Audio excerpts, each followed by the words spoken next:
se o mundo chegar a uma guerra nuclear. Mas a gente tem que, infelizmente, partir para o próximo assunto, porque o nosso tempo está acabando. A gente vai falar sobre o Bad Bunny, que vai fazer um show no Super Bowl neste domingo, o cantor porto-riquenho que ganhou 3 Grammys e fez algumas manifestações políticas importantes, inclusive na noite em que ele fez história no Grammy, ele aproveitou o tempo no palco para fazer ali um protesto muito forte, ele gritou fora ICE,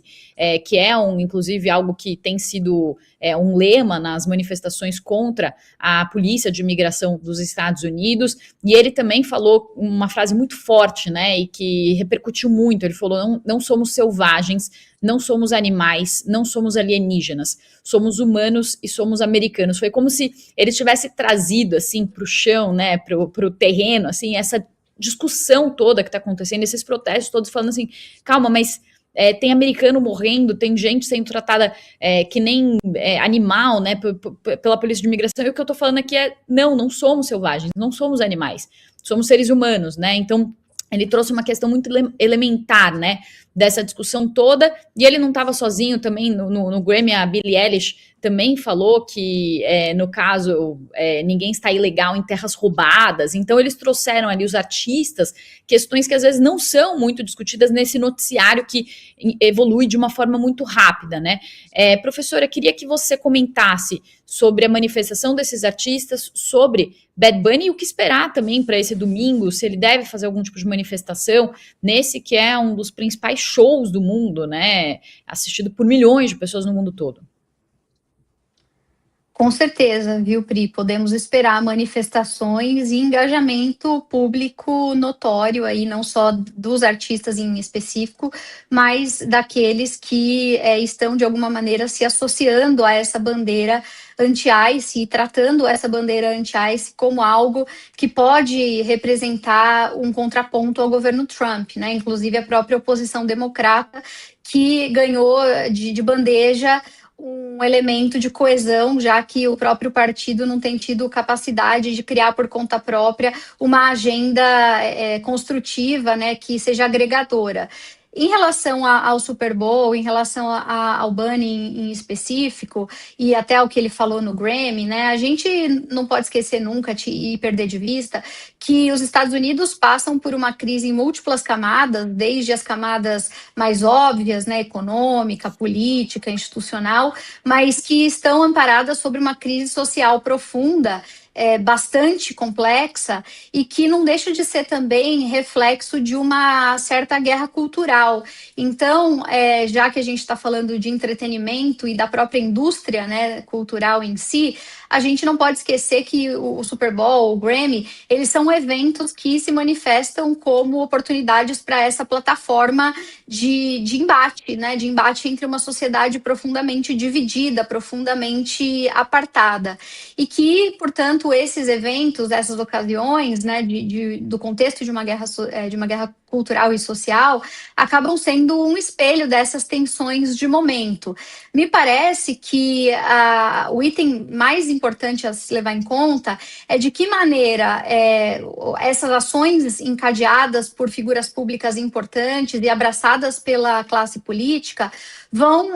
ultrapassar o espaço simbólico para tomar, de fato, um lugar na influência da opinião pública e de, eventualmente, mudanças que possam acontecer, inclusive, nas urnas, né? Se a gente olha para os governos Trump, tanto agora quanto da outra vez, várias circunstâncias, vários momentos foram marcados por uma série de artistas, né, em diversos eventos, se manifestando contra plataformas, mas sem que necessariamente naquela época, nas vezes anteriores, isso tivesse grande influência em alteração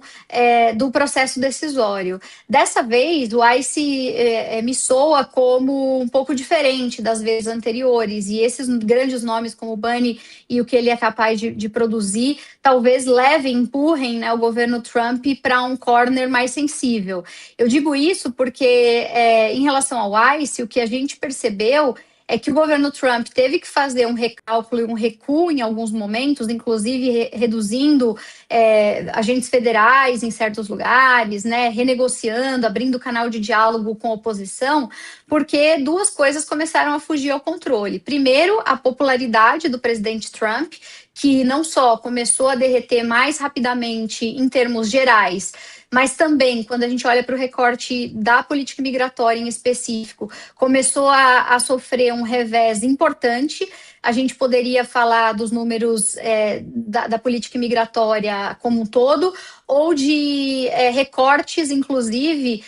ligados ao seu eleitorado latino, ao seu eleitorado feminino, ao seu eleitorado jovem. São várias das frentes que são identificadas nas pesquisas como sendo frentes de retração para o trumpismo. E, claro, num ano eleitoral como esse, né, em que a gente tem renovação de toda a Câmara dos Representantes, 1/3 do Senado, e que isso vai representar a capacidade de continuar governando com hegemonia nos próximos 2 anos, para fazer sucessor em 2028, ou se isso vai desembocar no presidente Trump virando um pato manco que não consegue aprovar mais nada porque perdeu a sua maioria, por exemplo, legislativa, isso não é de se ignorar. Então, esses movimentos de popularidade que vão sendo alimentados na medida em que a crise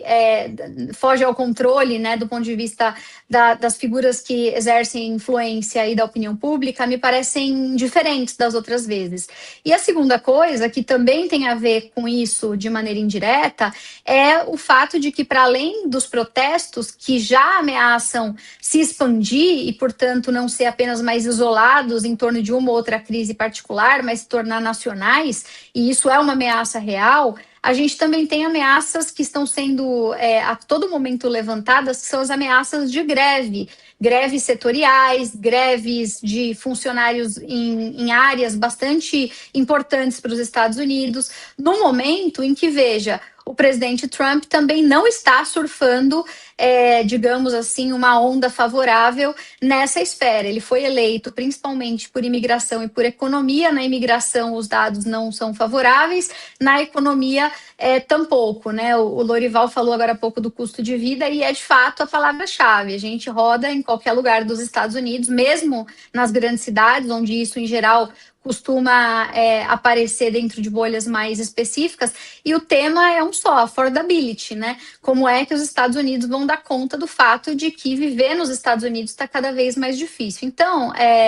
Pri, resumindo essa ópera, eu basicamente diria que o Super Bowl, assim como o Grammy, ele serve como essa plataforma de exposição das feridas da guerra cultural, mas mais do que isso, nesse momento, talvez essas figuras que são muito carismáticas, que têm uma certa legitimidade, lugar de fala, elas possam ser agregadoras para que manifestações concretas, sejam greves,